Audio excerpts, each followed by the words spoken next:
We like to talk about a wide variety of topics here, and we have. But first off, let's go ahead and mention the Atheist Community of Austin. We have our Atheist newsletter here. Can we get a zoom in on that? And yes, there we go.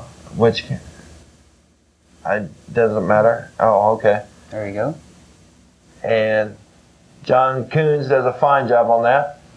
And if our voicemail is 371-2911. Feel free to call and leave your name and number, and we'll see about getting you a free copy of our Atheist newsletter there.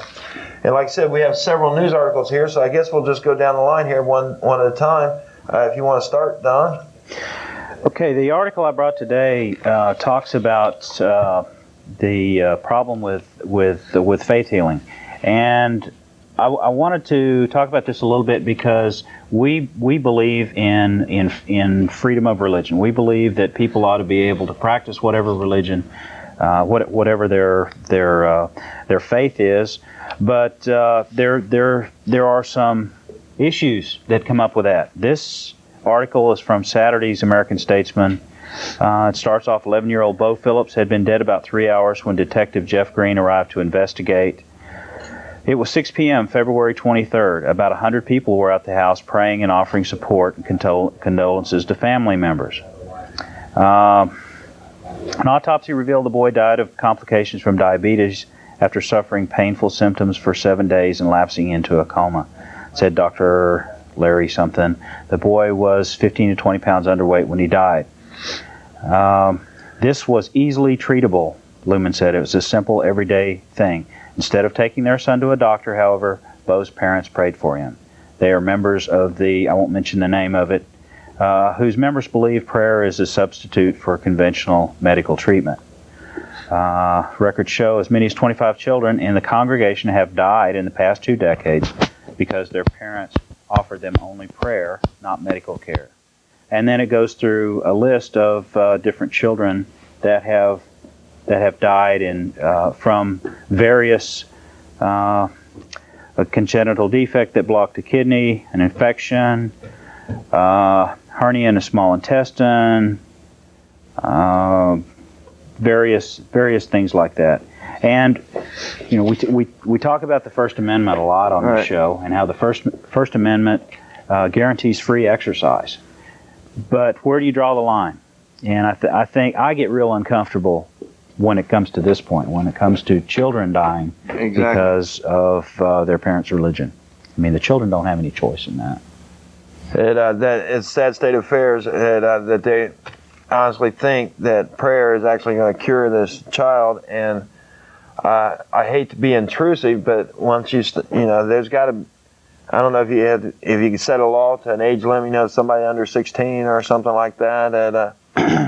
But for 100 people to be convinced there and sit there and watch that child suffer for 7 days, it doesn't seem like a very Christian thing to do, if you ask me. Well, there were 100 people there, and they didn't call the police for 3 hours after the child died. So they all... Maybe they thought they were going to raise him from the dead or something. Well, something, but science apparently was not considered there. Going to the hospital would have been the thing to do, but since science is so evil, 100 people watched this child die. What was that child wearing? I read in there earlier, the child was wearing almost nothing. He was wearing a T-shirt, an adult diaper, and one sock. One sock. Mm-hmm. It boggles the mind why people think things like that, why faith healing is so popular with many religious people. When it leads to this, and there were no formal charges discussed, any criminal charges discussed in that, right? Because this is all the way back in February. This was in Oregon. Oregon's laws covering murder by abuse, manslaughter, criminal mistreatment, and criminal non-support all include clauses that grant immunity to parents whose children die if the parents believe that God will heal.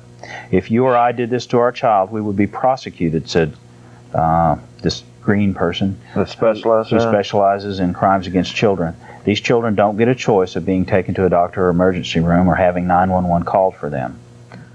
Yeah, that goes to show the weakness of their religious standpoint there. Well, there's lots of people that may believe in the faith healing or whatever, but then they'll pursue medicine also. Right. And I think there's sort of an obligation there when it's your child. I think you whatever your beliefs are, I don't think this should be legal. I agree. Think there should. I think there's a problem with this immunity. It also that they have speaks there. very badly for all these advocates of prayer over in faith healing situations where there have been so-called studies done on the effects of prayer on sick people, and obviously 100 people praying over a child couldn't do anything to save him. Well, obviously, there's a whole lot of people who really think that this works, but this is one example in the extreme that shows obviously that this is flawed thinking. Go to a hospital. Break down and rely on science, and you might live. But right. Go on. Well, no, I was just going to remind you, we talk about a wide range topics here. That is our number. It's May 10th, Mother's Day. We'd love to hear from the viewers out there. And we'll just go on down the line and show another news article. These are just news articles we just pulled out here in the last week. We try to keep current here. From the Houston Chronicle, Sunday, April 5th. If I could get a zoom in, one of our gentlemen here, that'd be great. These are bogus dollar bills that were printed up by an organization called the Survivors of Clergy Abuse Link Up Incorporated. They printed about 25,000 of these bogus dollar bills, and it's hard to see, I know, so I'll read some of what it says on here. On the front, it's got 3 priests here, and one's covering his eyes, another one's covering his ears, another one's covering his mouth. And it's see no evil, hear no evil, speak no evil. And the United Survivors of America Church, take note of this on the top. Anyway, the idea was they were asking parishioners, people who go to church every Sunday, instead of putting $1 or $2 into that collection plate, save your money and take one of these bogus dollar bills and put it in there to give the church a message. And the message basically is that it is not only immoral to hide the kind of abuse that's taken place between clergy, and it's illegal as well. And there have been convictions recently of these priests, many priests, Catholic priests, one very notorious priest in Dallas, Reverend Koss, or Father Koss in Dallas, the Dallas Diocese of the Catholic Church, lost his case because, he's a pedophile. And the Catholic Diocese in Dallas has now had to pay millions of dollars and will probably continue to have to pay to compensate for the victims. And this organization is taking a stand. I've never heard of anything like this being tried, but urging churchgoers to give the message directly to their churches that there is an awareness that needs to take place, especially in the church. But everybody should be aware of what's happened with a lot of priests, and specifically in the Catholic Church, but many other churches as well. But the fact is that a large number of young people have been abused and molested by a lot of priests, and there have been a lot of cover-ups involved with the church at many levels. There have been very organized attempts to cover up and keep these things covered up for a long period of time. In fact, Reverend Koss, or the Father Koss, Rudy Koss in Dallas, had been doing it for years. Almost a decade had gone by, and he had numbered victims over 10. After 10 years, 10 to 20 victims, and some we may not even know about, may never know about. But it's important to realize that there is an awareness now of this situation among churchgoers. And there is an actually organization set up for survivors of clergy abuse. And I like to say kudos to these groups for bringing out education and awareness to people without attacking anybody specifically, but just letting people know that there are ways that you can politely and respectfully tell your church that you're aware of the problems that are taking place and that you would like it to be taken seriously. That's one issue that we talk about. I think there's a clever way to respond to that. Yes. An anonymous way, and these are not atheists. These are Christian churchgoers who or just sending a message anonymously in the collection plate. And as long as they don't try to cash that. Yes. It's important to note they are Christians. The group that is putting these out, they are Christians. This is not an atheist organization doing this, and it's not an organized attack on Christian churches, but it is a situation that Christians realize exists, and it is a problem. Remind our callers, this is May 10th. If you're watching this live on May 10th, we'd love to hear from you. Hear your any points on any current news, like the murder there at the Vatican that went on this week.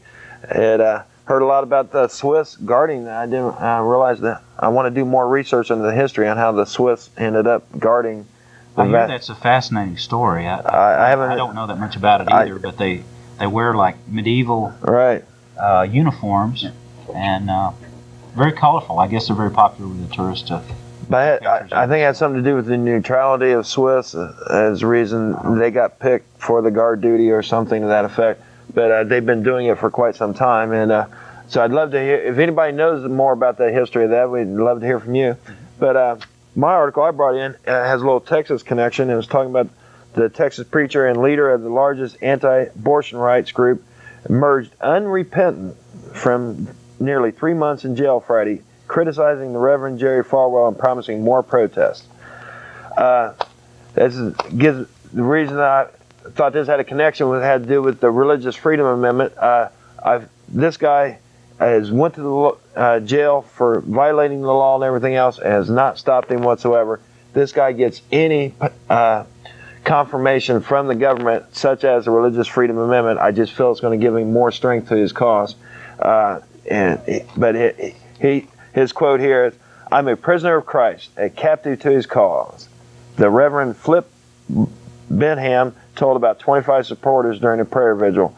My whole point on that was he was in school passing out pamphlets at the Liberty University, the Christian college that Falwell founded, and were handing out anti-abortion rights leaflets and holding placards outside the high school. I'm just afraid that if the Religious Freedom Amendment passed, they would give any group like this the right to come into our schools under the guise of religious information and be passing out what they consider anti-abortion rhetoric that is, a lot of it is uneducated, unfounded, and based on quotes from the Bible that are 2,000 years old and everything else, trying to be pertinent for our current situation. I just don't see it happening. Well, is this thing on? But like I said, there's more to the article. He has a thing against Falwell, which I think is quite funny. But so I like to see the religious groups fighting among themselves. That just we just sat back. That's very interesting. What they said here is that they said that Falwell is selling pornography at his store, his little bookstore. But it turns out it's not. They tried to get copies of a book called The Age of Innocence, and we should. Not that I'm going to offend Falwell, but they wouldn't even order the book for him. So that they were trying to set Falwell up, and it fell through. So, but I still like the idea that they're fighting among themselves. We do have a caller on the line. You want to try that, Don? Sure. Yes. Duane? Hello? You got a hit? No, he's got the light on. Is Duane there? We don't hear the caller on the floor. Put him on hold. Okay. Sorry about that, caller. We put you back on hold. And you might have to give your question to the call screener. We've done this before when we've had difficulties with the phone.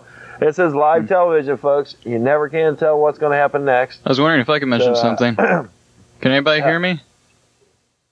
Are we ready? I hear voices. I thought they were saying something here. Right. So callers, please hang in there. And we're trying to figure out what the deal is. You want us to try this again? This mic isn't on the air, is it? Sorry. Yeah, go right ahead, Joe. Yeah, we were talking about the Religious Freedom Amendment, and there are several things that it would protect automatically, a whole lot of actions and activities for religion It's number 4. that otherwise shouldn't be allowed. Here is a list of things that have happened already without the Religious Freedom Amendment to protect them.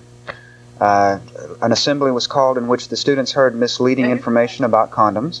They were told that condoms cannot stop the AIDS virus because the holes in the latex are too big and that sex is bad. A creationist guest speaker was asked to visit a high school honors biology class. The intent was to balance the teaching of evolution. This clearly violates an important Supreme Court decision on creationism. A group of students was allowed to use the school public address system to lead Christian prayers during the morning announcements, also very unconstitutional. A student Bible club was allowed to cover an office window with religious T-shirts.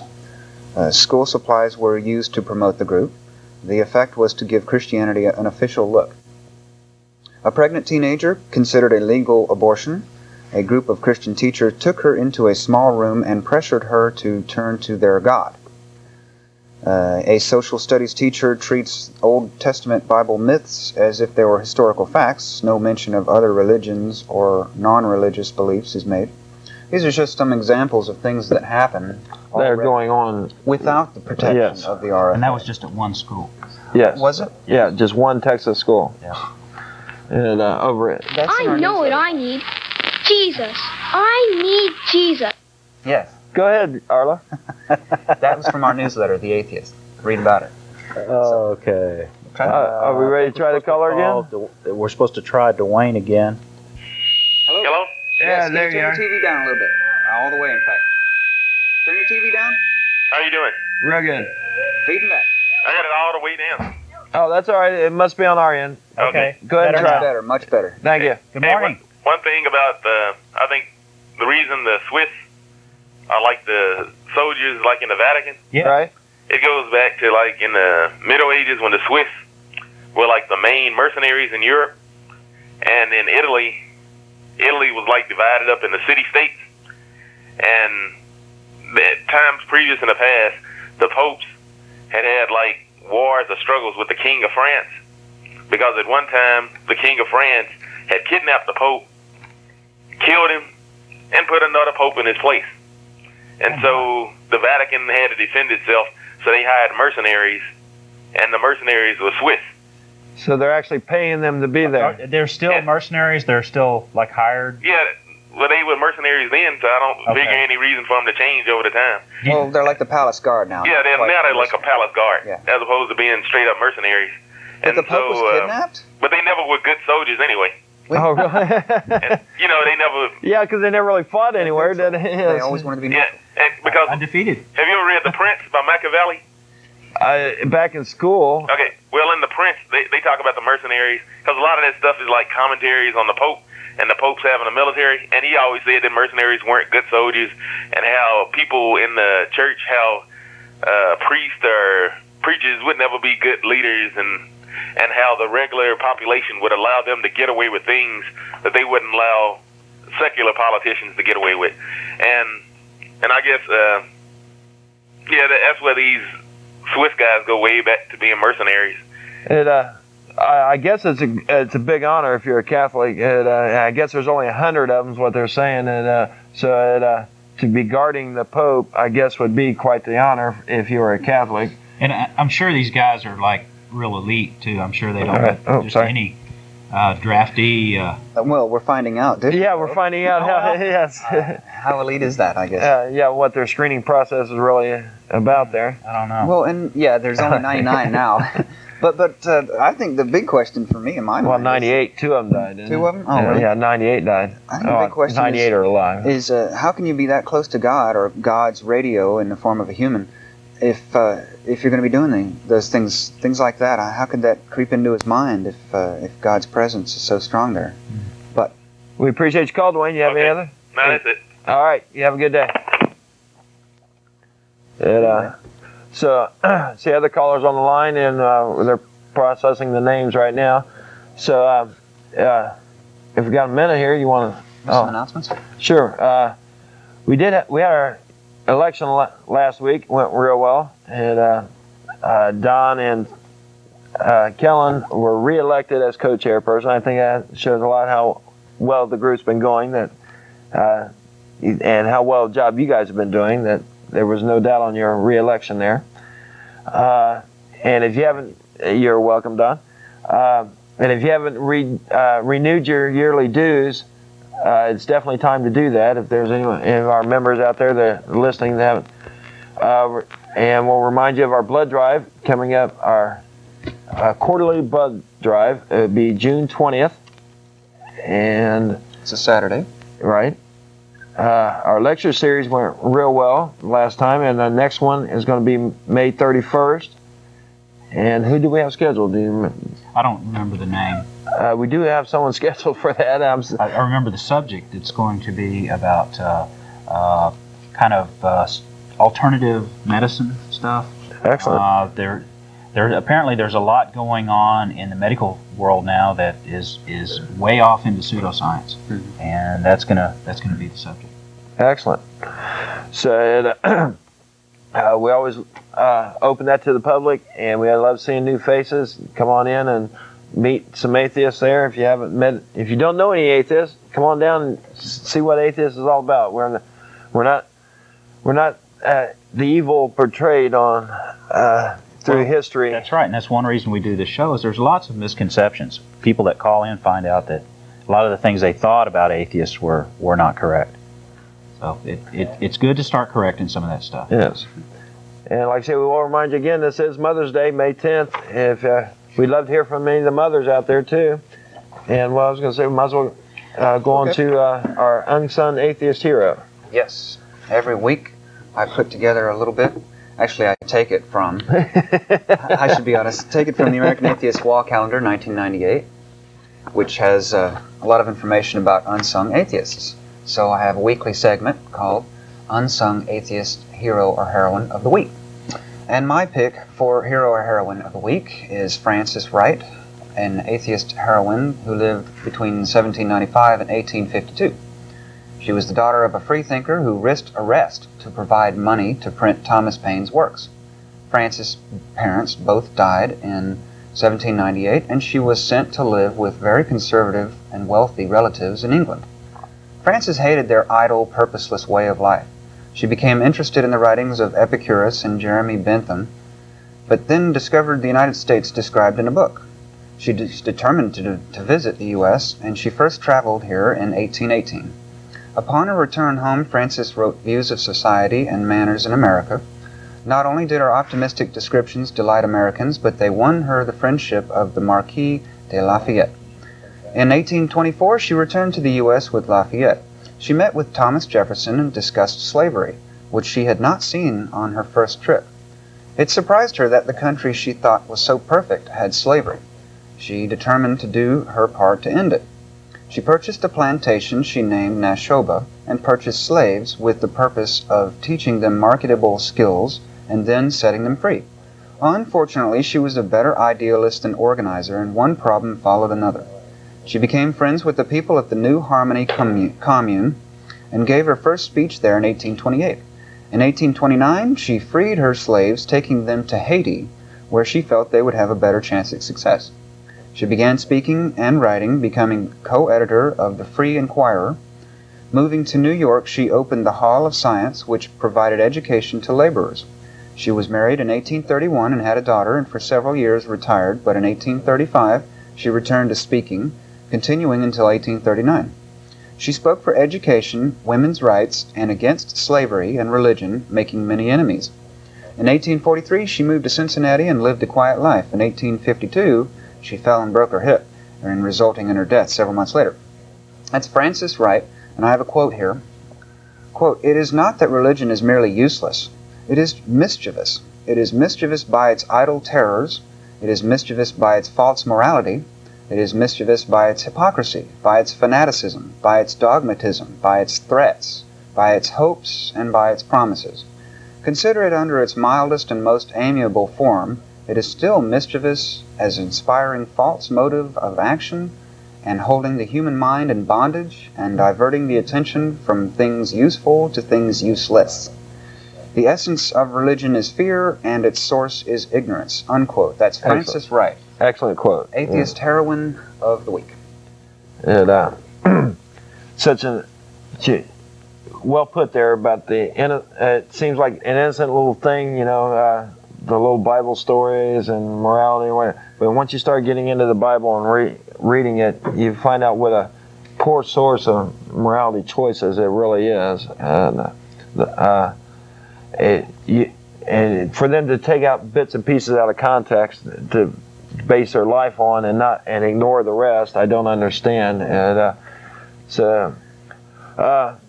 any comments there on that, Don? Well, I just Yes. I'm glad to have one of us participate in the anti-slavery movement, and I understand that was way ahead of that atheists or freethinkers were among the first. Yeah. To as a matter of fact, some of the very first abolitionist meetings that were held in New England had to be held in a free thought hall because none of the churches would have anything to do with it. And they came on board later on, at least in the North.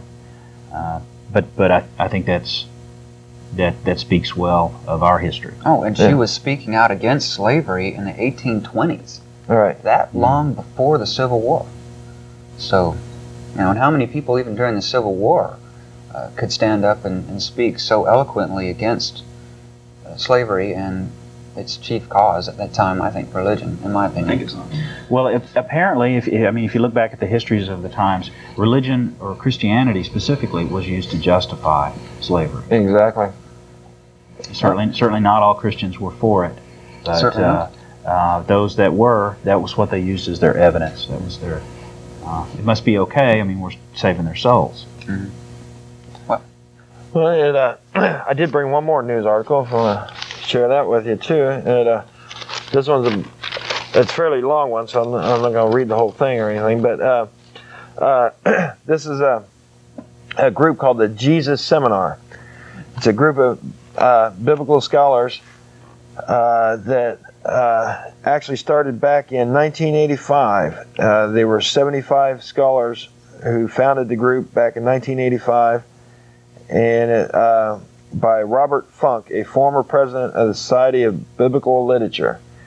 Most of these people are PhDs in college. These are very intelligent people, and they was talking about they first published the 5 Gospels back in 1993, and they used this system here, which is quite interesting. Everyone in the group grades each.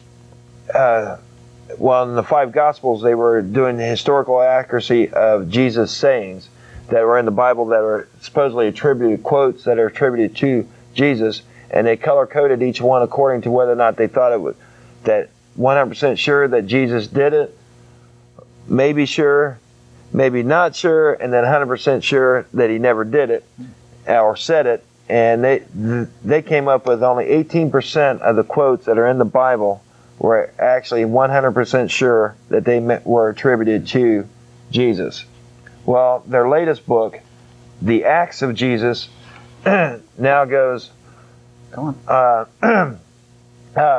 through and goes through all the miracles that supposedly Jesus had performed through the Bible there, and again ranks them in one of those 4 categories.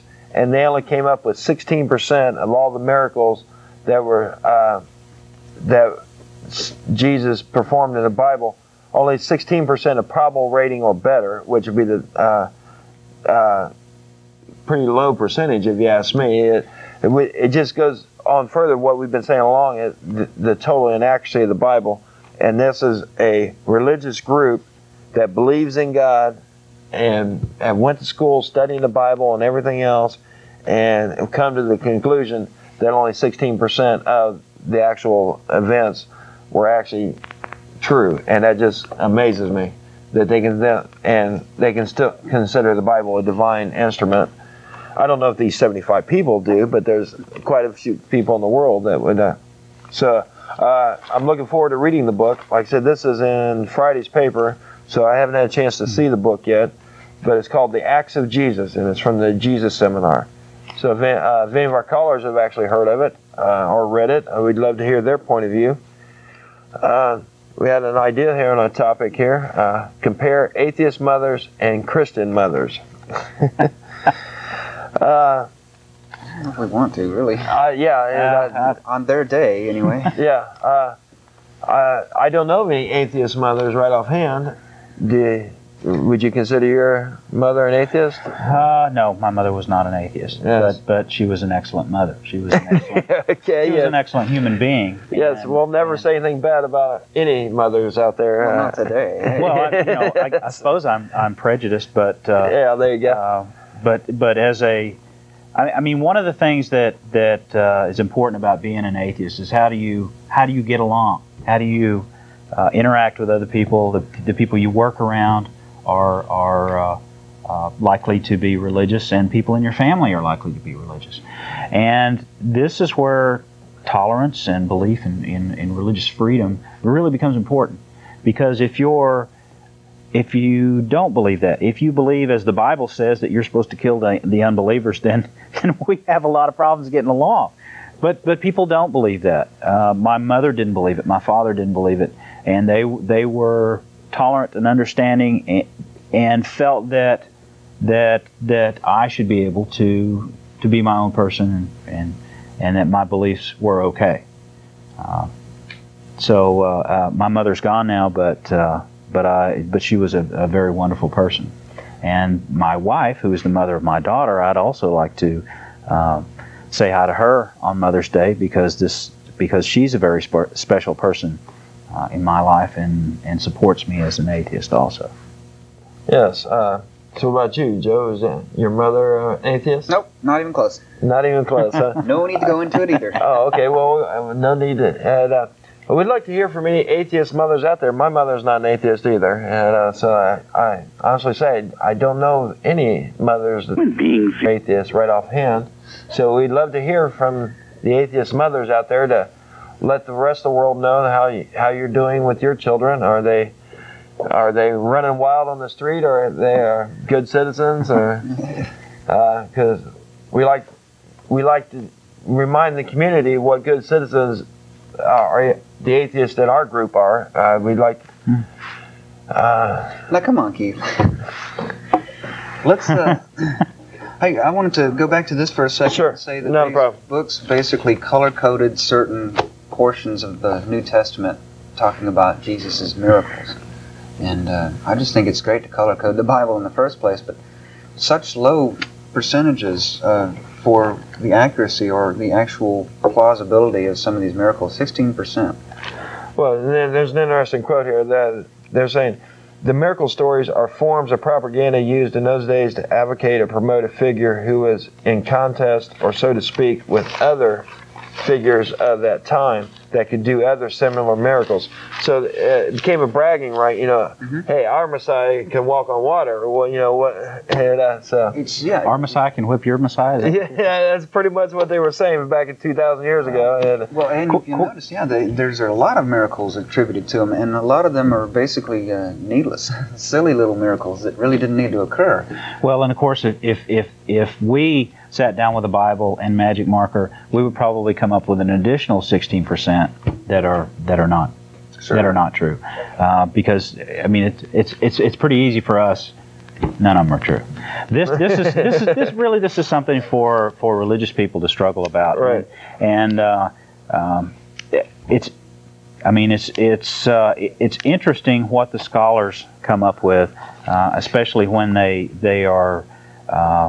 When Christians who study this stuff and all the other historical stuff that was going on around it can see some of the same things that we do. And you'd think that they would be biased towards the belief side, and I appreciate their honesty enough that that they came up with 84% that was false. They could have said they were all false and been run out of town. So we do have a couple callers. Let's try one there. Okay. Morning, Lou.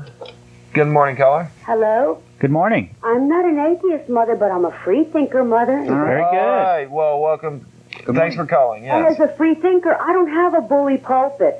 I just pay attention to what's real, okay? Right. Okay. And I find most of religion made up. I recognize your voice. Thanks for calling. You've called before. Oh, I got a lot of respect for the atheist as a free thinker, thank you. There's not enough of you. I appreciate He's that. got a bully pulpit. Yeah, it's well, we try not to use the same tactics that the theocratic right's been using there. Well, that was probably what drove me to call today. Thank you. You were talking earlier about not being offensive and saying it in a way that was polite. Right. And I'm to the point where I don't believe that anymore. I mean, the arrogance of the history. Right. I lived through a large part of it, modern history, and they thought they were right, and they were really arrogant about it, okay? They're going to get really nasty because they're finding out that they weren't right about very much. Maybe not any of it. So, okay? can I ask you about your kids? How many kids do you have? 3. And how old are they? They're around 30, all 3 of them. Oh, They're clustered around 30, so they're adults. They're people now. They're real people. And Well, kids are people too. Would you Not consider? completely. They're manqué, what the French call manqué. What's that? Incomplete. Oh, okay. Children are not complete people. They're not formed yet. Okay. And we have to be very careful how we do form them, and apparently we haven't done a very good job of it. But I'm not going to brag. My kids they're okay. They're not great, but they're okay. My daughter's graduating from UT with a bachelor's in mathematics and a master's in philosophy. That's pretty impressive. Yeah. That's good. She's a pretty impressive girl. Well, good. Well, happy Mother's Day. Thank you. Yeah. Thank you for calling. I'll call back. Okay. You have a good day. On down the line to Judy. Hello. Good morning, Judy.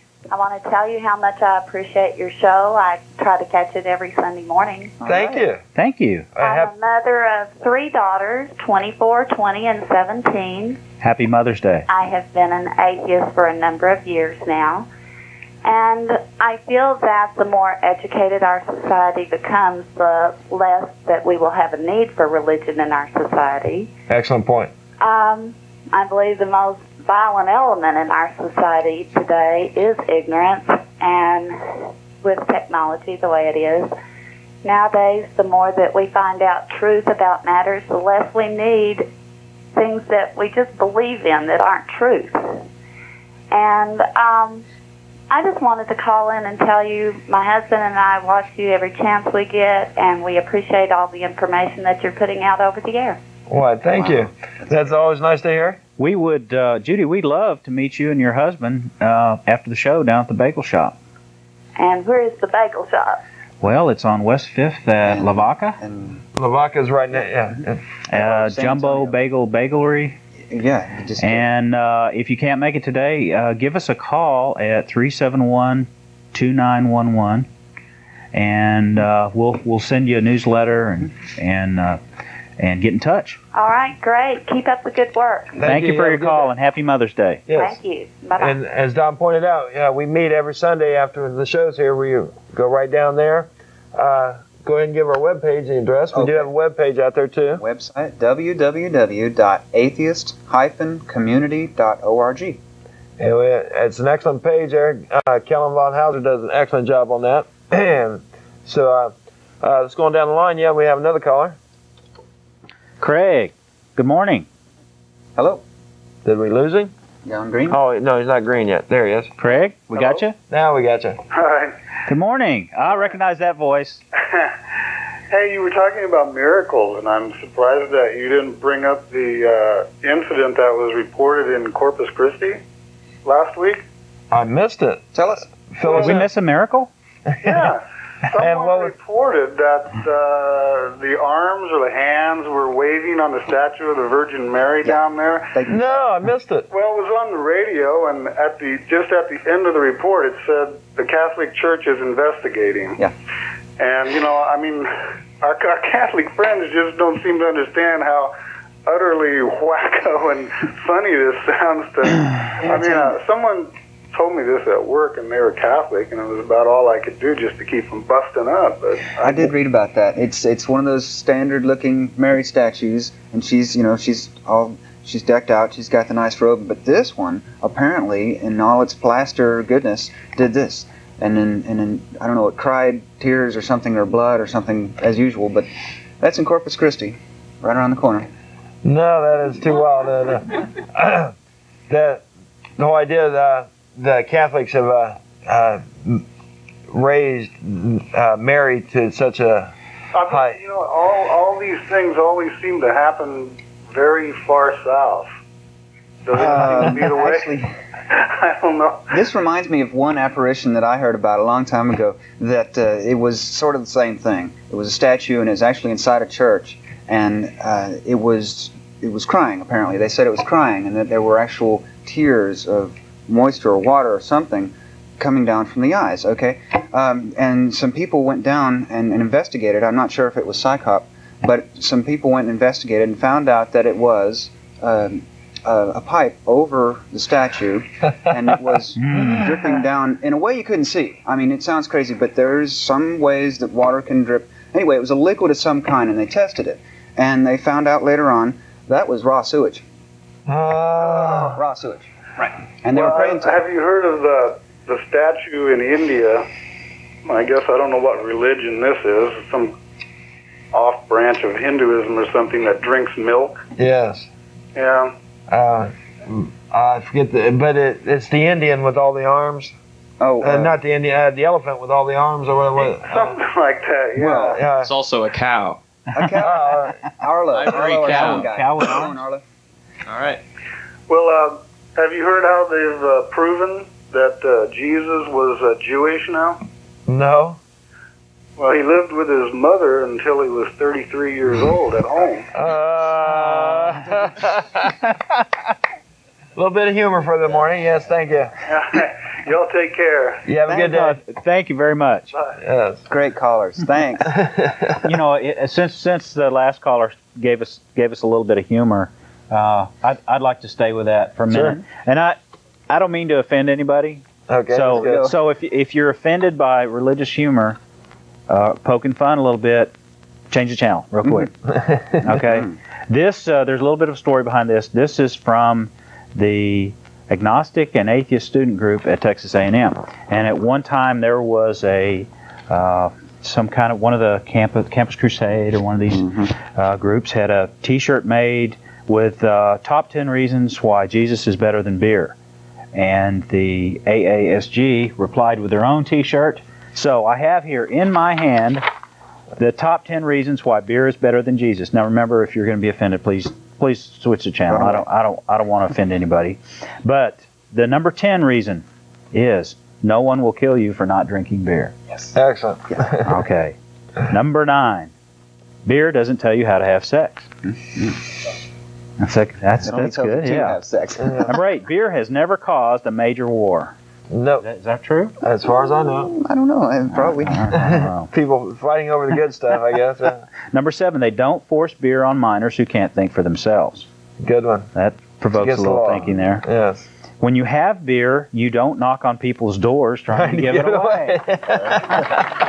Keep it to yourself. That's the good stuff. Number 5, nobody's ever been burned at the stake, hanged, or tortured to death over his brand of beer. There you go. Number 4, you don't have to wait 2,000 plus years for a second beer. Number 3, there are laws saying that beer labels can't lie to you. There you go. Yes. Number 2, you can prove you have a beer. Yeah. And the number 1 reason why beer is better than Jesus, if you have devoted your life to beer, there are groups to help you stop. Yeah. Stop cold. And I hope I didn't offend anybody real bad with that, but that's from the A&M student atheist group, and that's on a website that's one of the most popular websites out there for atheists. Were they selling T-shirts with that on there too? Yes, and you can order those from their website. Not that we're selling anything, but you might have seen that on a T-shirt. Is the whole point I'm going to make. Right. And, but any other humorous things going down the line? That's all right. I just got done reading an article, book here about the Virgin Mary there in Mexico, how that whole myth came to be. There's the guy has a cloth there that supposedly was not created by human. There's a icon of the Virgin Mary on there that supposedly he gathered some flowers in, and when he laid the cloth down, there was the picture of the Virgin Mary. Now there's a whole church there. But this is all before Mexico was even founded. This is back in the 1400s. And so they were explaining how the legend actually came to be and debunked the whole thing. And I wish I'd have brought the book with me so I could show everybody. But it's real interesting. The point I'm trying to make is how they've raised the sainthood on the Virgin Mary.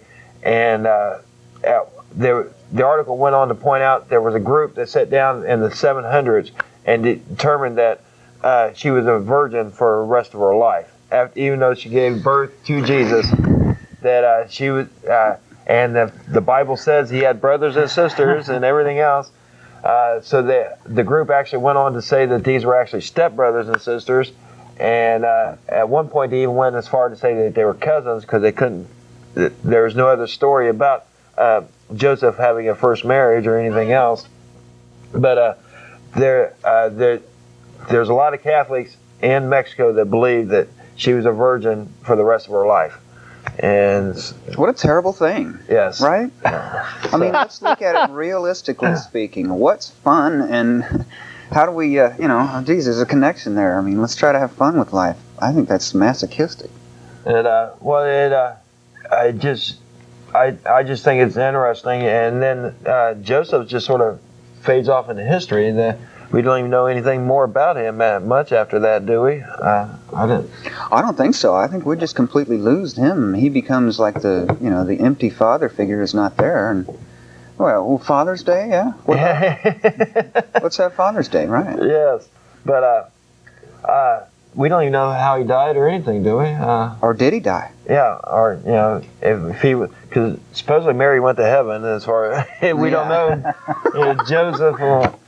No. Joseph's up there with her, and finally, if Joseph finally gets any in heaven there, and if she's a virgin in heaven, and so. Wow. Well, we'd love to hear from the callers out there. We've got like 10 minutes left here, and we've thrown a wide range of topics out there for the callers, and we'll talk about anything else that they would like to talk about. You have any? I was just going to give a plug. We hear about conventions all the time. There's going to be a convention in June in Washington, D.C., American Atheists 24th National Convention. I'm going to be there, and I'll have a report when I come back. But that's one convention. We just had one in St. Louis, Missouri. That Don went to. Don went right. to. Yes. That was a lot of fun, right? It was. So we're the atheists are trying to organize on a national level there. American Atheists has been doing that for years, 30-some years, hasn't it? No. Yeah, and also, if I'd just like to mention, this is sort of a news item. Last week, American Atheists sent a contingent of atheists to the White House and spoke to the White House staff, and actually a couple of members from the White House staff, and were recognized legitimately as atheists, so we did get some voice in the White House last week. And that'll happen again, I'm sure. But it's great that we're actually given some kind of respect in that manner, because for the longest time, George Bush, for instance, didn't want to give us a time of day, but beyond that would also deny our legitimacy by saying that he didn't think we should be considered citizens or patriots, which I think is a big mistake for any president to say. Yes. But unfortunately, they're more afraid of offending the theocratic right than they are the free thinkers in America. So we definitely want the free thinkers out there voting. Let the politicians know that we have an opinion and we will vote. I think that talks about tolerance. We were saying a few minutes ago Sure. about tolerance and how religious freedom relies upon people's tolerance for other ideas. And I'm accused all the time as an atheist of being intolerant. And I think that it's important to note, as an atheist, by definition, we have to be quite a bit tolerant. In the United States, especially Christianity, but all kinds of religion are everywhere. You can't really drive down the street without seeing it on a billboard or a placard or on a marquee at a church. I drove by a church one time here in Austin, and the marquee said, fear God and keep His commandments. Fear God. And I'm thinking, they're commanding everybody who drives down Rumburg to fear their God And that is something atheists every day have to deal with, looking at things like that and walking away and being tolerant. And yeah, we are probably the most tolerant people you'll meet, simply because there's so much pressure in our society to conform to religion. So, but I agree. It's fortunate that we live in America where there is religious freedom, and it's something worth defending. It's an important concept, and tolerance is certainly part of that.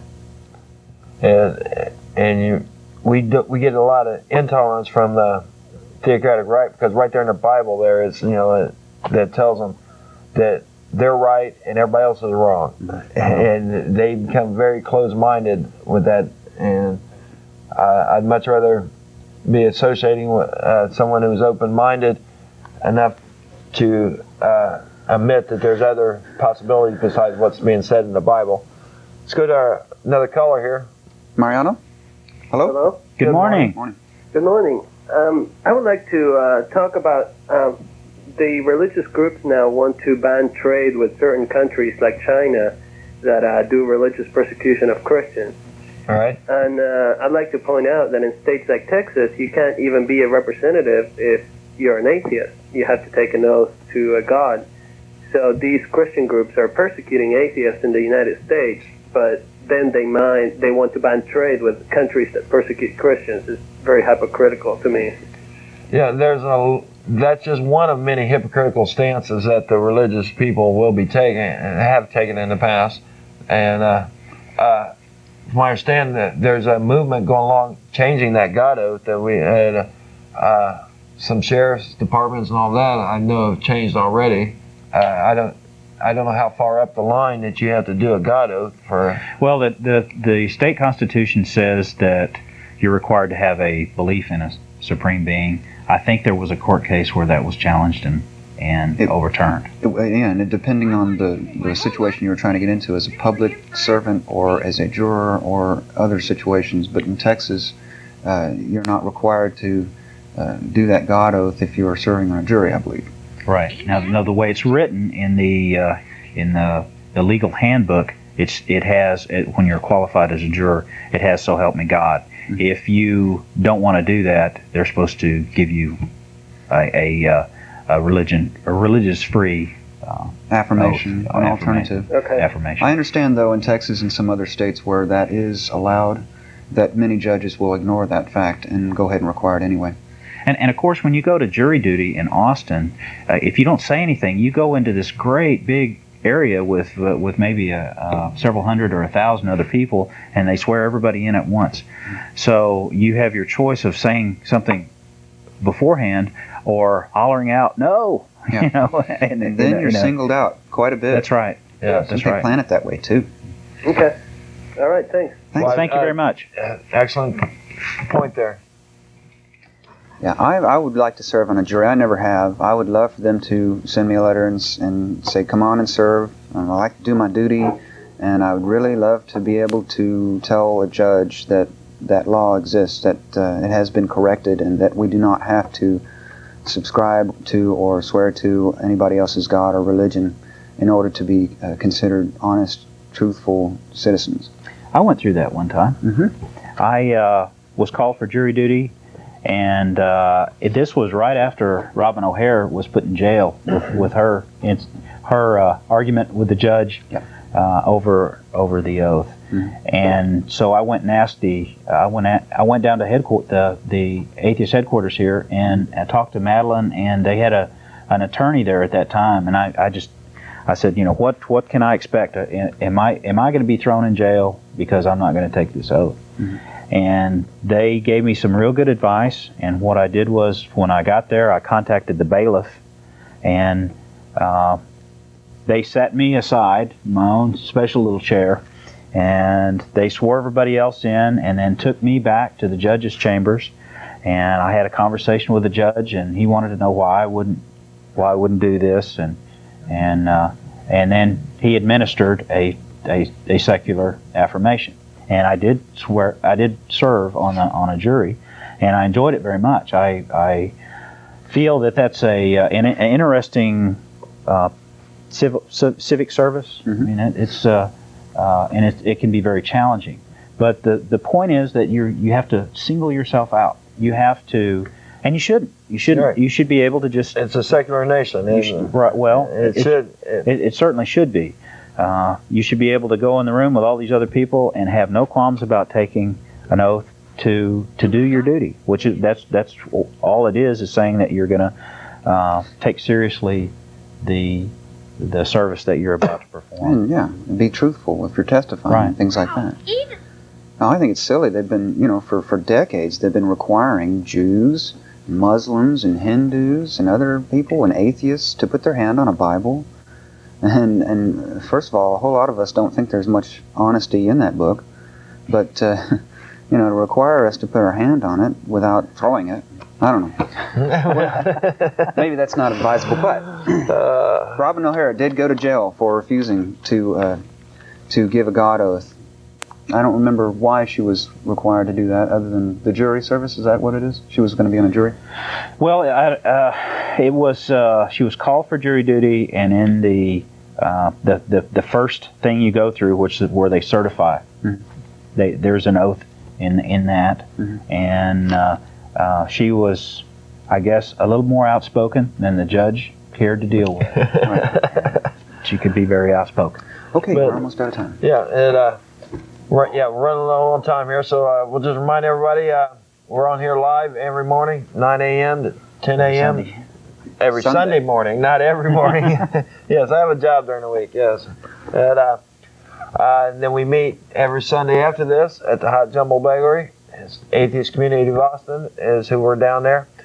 And I'd like to, I'm sorry. Sure, go right ahead. Say hi to my good friends at Rocky's Grill, Anita, and Zoo, and Joe, and Raul, and everybody else down there. I thank you very much. We have a call? We'll try one last call. Quickly. Don, I thought you were always kind of strange over there at Motorola. Who? Hello. Hello? For Don. Oh. Yeah. So they know you, I guess. I guess I thought you were kind of strange.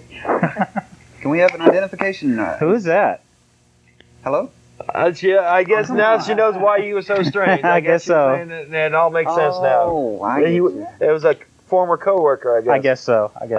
And we take it all in stride there. We'll take it. And that was an odd way to end the show there. Thank you, ma'am. Happy Mother's Day to whoever you were there. Right. And but anyway, now I lost my old train of thought. I was going down. Yeah, that's Atheist Experience. We've enjoyed it. All the callers. We always look forward to it. We're coming up with our voicemail. Again, here it's 371-2911. Right. Our webpage will be coming up here soon, too. Go ahead, Joe. You're good at that? Okay, www.atheist-community.org. We also have a new little bit on the TV show page there, so check that out. Yes. This all special thanks to all the people that helped. Jim, Vic, Keith, and that's helping out there on the floor, answering the phones. Remember, all non-Christians should be very concerned about the Religious Freedom Amendment.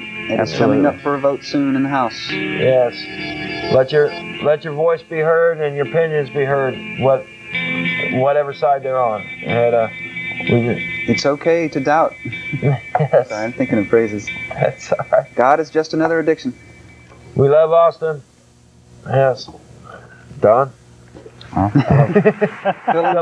Put me on the spot. Yeah, 371-2911. Give us a call. Hot Jumbo Bakery right now. We're meeting. That's West 5th and Lavaca, Austin, Texas. We love you.